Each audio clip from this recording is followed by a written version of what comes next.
दोस्तों, सूरह फातिहा कुरान मजीद की पहली सूरत है। जो शख्स भी 3 दिन तक इसका अमल कर लेता है या जिस घर में 3 दिन तक ये सूरत इस तरह पढ़ी जाती है, उस घर में इतना रिस्क आता है उस शख्स के पास जो इसको पढ़ता है, इतना मालो दौलत आता है कि सब घर वाले हैरान हो जाते हैं, सब रिश्तेदार हैरान हो जाते हैं। इतना रिस्क मिलता है कि संभालना मुश्किल हो जाता है। जैसे सूरह फातिहा का पहला नंबर है, मालो दौलत में भी उस बंदे का पहला नंबर लग जाता है जो शख्स सूरह फातिहा को इस तरह 3 दिन तक मुसलसल पढ़ लेता है। अब सुनिएगा, इस सूरह फातिहा को आपने किस तरह पढ़ना है और किस वक्त पढ़ना है, मुकम्मल तरतीब सुनने के लिए, क्योंकि अमल निहायत ही कीमती और खास है। इस अमल को जानने के लिए आप इस वीडियो को अव्वल से लेकर आखिर तक मुकम्मल देखिएगा। इंशाअल्लाह ऐसी रहमतों का नज़ूल होगा, ऐसी बरकतों का नज़ूल होगा, ऐसे रिस्क का नज़ूल होगा कि दोबारा जिंदगी में ना रिस्क की परेशानी आएगी, ना घर में कोई मुसीबत आएगी, ना घर में कोई बीमारी आएगी। हर तरह की मुश्किल आपकी आसान हो जाएगी। इस सूरत के 20 नाम हैं। इससे पहले भी कई दोस्तों को ये अमल बता चुका हूँ। लोगों की जिंदगियां बदल चुकी हैं, कई लोगों के हालात बदल चुके हैं, कई लोगों की दुआएं कबूल हुई हैं। जिस जायज नीयत के साथ इस सूरत को पढ़ेंगे, जो इरादा रखकर पढ़ेंगे, इंशाअल्लाह 3 दिन मुकम्मल नहीं होंगे, 3 दिन पूरे नहीं होंगे, आप हर जायज मकसद में कामयाब हो जाएंगे। अगर कोई मकरूज है तो कर्जे के तमाम बंदोबस्त हो जाएंगे। उसको पैसा कहाँ से मिलना है, कैसे अल्लाह की गैबी मदद आनी है, सारा कर्जा 3 दिन में उतर जाता है। कोई शख्स शादी की नीयत से पढ़े, हर तरह की बंदिशें, रास्ते की रुकावटें खत्म हो जाती हैं, फौरन असबाब पैदा हो जाते हैं। खास बात बता रहा हूँ, इस सूरत के अंदर हर एक तासीर और ताकत रखी गई है। इस एक ही अमल के जरिए आप दुनिया का हर काम कर सकते हैं। और ये अमल जिसके हाथ में लग जाता है, जो इसको अपने काबू में कर लेता है, वो दुनिया में इज्जत पाता है और आखिरत में भी इज्जत पाता है। शोहरत मिलती है, लोग उससे मोहब्बत करते हैं, लोग उस पर भरोसा करते हैं, रिश्तेदार उसके आगे पीछे होते हैं। जो शख्स भी इस सूरत को इस तरह पढ़ लेता है, ये सूरह फातिहा ये मक्का मुकरमा में नाजिल हुई और इसकी सिर्फ 7 आयात हैं। अब आसमान भी 7 हैं, अब जमीनें भी 7 हैं, हफ्ते के अंदर दिन भी 7। अब 7 का लफ्ज बड़ा ही निहायत ही खास है। खाना काबा के चक्कर भी 7, यानी कि जो तवाफ किया जाता है उसके 7 चक्कर हैं खाना काबा के भी। इसी तरह इसकी और भी बड़ी चीजें हैं। अब मैं उनकी तरफ नहीं बढ़ता, अमल की तरफ ले जाना चाहता हूँ। अलबत्ता इसके अंदर बहुत ज्यादा हिकमतें छुपी हुई हैं। वो सारी हिकमतें आपके सामने बयान करूं तो वक्त बहुत चाहिए। अल मुख्तसर मैं आपको बता देना चाहता हूँ, इस सूरत के 20 नाम हैं। इस सूरत को फातिहतुल किताब भी कहा जाता है। इस सूरत को उम्मुल कुरान भी कहा जाता है, कुरान की माँ। इस सूरत को सूरतुल कंज़ भी कहा जाता है, सूरह काफिया भी कहा जाता है। काफिया इसलिए कहते हैं कि दूसरी सूरतों के बदले में ये काफी है, यानी कि बाकी सूरतें पढ़ने की जरूरत ही नहीं पड़ती, ये तमाम के मुकाबले में आपको काफी है। इस सूरत को सूरह शाफिया भी कहा जाता है। शाफिया इसलिए कहते हैं कि एक सहाबी ने देखा एक आदमी मिर्गी के दौरे में गिरफ्तार है, उसके कान में ये सूरत पड़ी, उसको फौरन आराम आ गया। हुजूर सल्लल्लाहु अलैहि वसल्लम की खिदमत में पेश किया गया और ये सारा वाकया बयान किया गया। आका अलैहिस्सलातु वस्सलाम ने फरमाया, ये सूरह शाफिया है, हर बीमारी की दवा है, ख्वाह वो जिस्मानी बीमारी हो या रूहानी बीमारी हो, तमाम बीमारियों का इलाज, हर परेशानी का इलाज इस सूरत के अंदर मौजूद है। अब इस सूरत को सूरह सलात भी कहा जाता है, यानी कि हर नमाज के अंदर हम इस सूरत को पढ़ते हैं और पढ़ना लाजमी है, नहीं पढ़ते तो नमाज नहीं होती। इस सूरत को सूरह सवाल भी कहा जाता है, इसलिए कि इसमें बंदा अल्लाह ताला की बारगाह में दुआ मांगता है और इसमें दुआ मांगने का तरीका है अल्हम्दुलिल्लाहि रब्बिल आलमीन, तमाम तारीफें अल्लाह रब्बुल आलमीन के लिए, तमाम हम्द अल्लाह ताला की है। उसके बाद इंसान अपनी मोहताजी का और अपनी बंदगी का जिक्र करता है। फिर उसके बाद इहदिनस सिरातल मुस्तकीम सिरातल लज़ीना अनअमता अलैहिम, अपनी हाजत अर्ज करता है और फिर हाजत के मुकाबले में आखिरत की हाजतें ज्यादा मांगता है। और इस सूरत में शुक्र भी है, दुआ भी है और बंदों को रब ताला का शुक्र करने और दुआ मांगने का तरीका सिखाया गया है। तो जो इस सूरत को पढ़ता है उसकी हर दुआ कबूल होना शुरू हो जाती है। वो रब की बारगाह से जो मांगता है उसको फौरन अता कर दिया जाता है।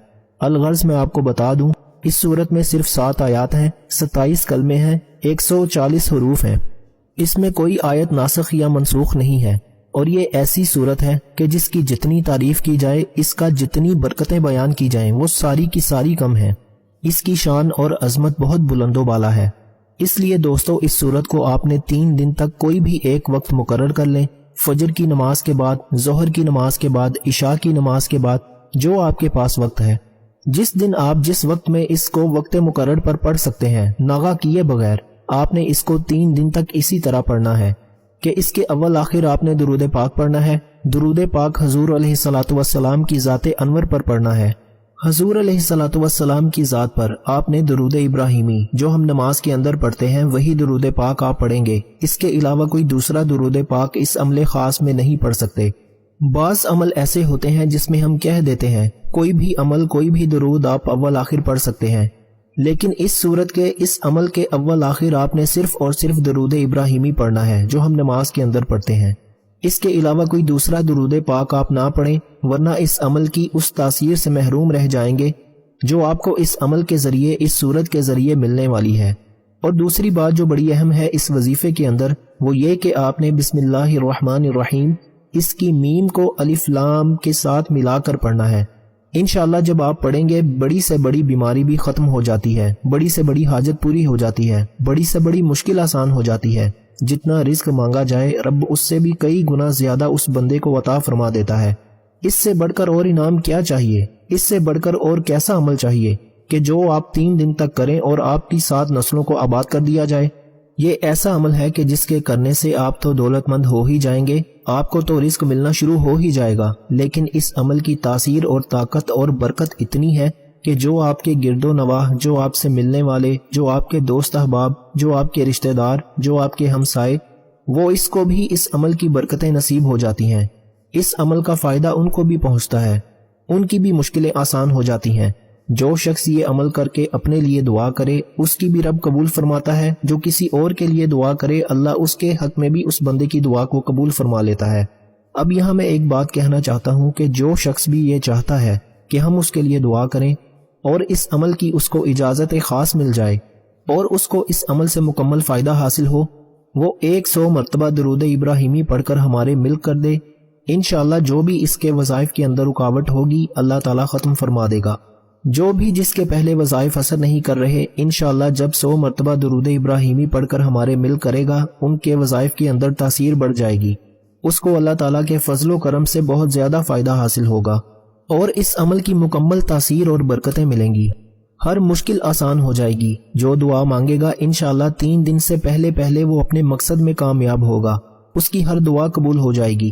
اب آپ نے اول آخر 11 مرتبہ درود پاک پڑھنا ہے۔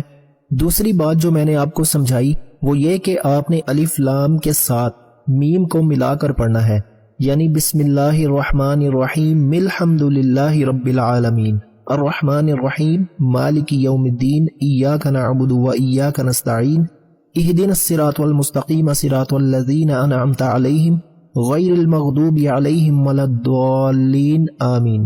آمین بھی آپ نے ساتھ ملانا ہے۔ اسی طرح آپ نے اس کو 140 بار، کیونکہ اس کے 140 حروف ہیں اور ان حروف کی تعداد کے برابر آپ نے 3 دن تک پڑھنا ہے۔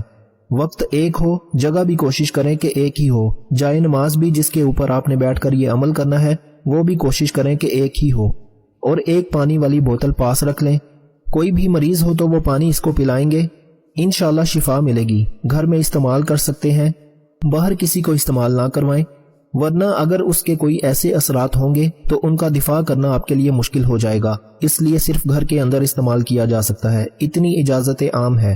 اور دوسری بات، آپ کو 140 بار سورہ فاتحہ کو پڑھنا ہے، آخر میں آمین بھی کہنا ہے، اور اس کے بعد آپ نے سر سجدے میں رکھ کر 7 مرتبہ، کیونکہ اس کی آیات کی تعداد 7 ہے، 7 مرتبہ آپ نے اپنے مقصد کی، اپنی حاجت کے لیے دعا کرنی ہے کہ یا اللہ میں مقروض ہوں، مجھے اس عمل کی برکت سے قرضے سے نجات عطا فرما۔ یا اللہ میں غریب ہوں، میرے لیے رزق کے تمام دروازے کشادہ فرما۔ جتنی بھی دعا مانگنا چاہتے ہیں اپنے مقصد کا نام 7 بار لینا ہے، انشاءاللہ 3 دن تک کریں، ہر مشکل آسان ہو جائے گی انشاءاللہ۔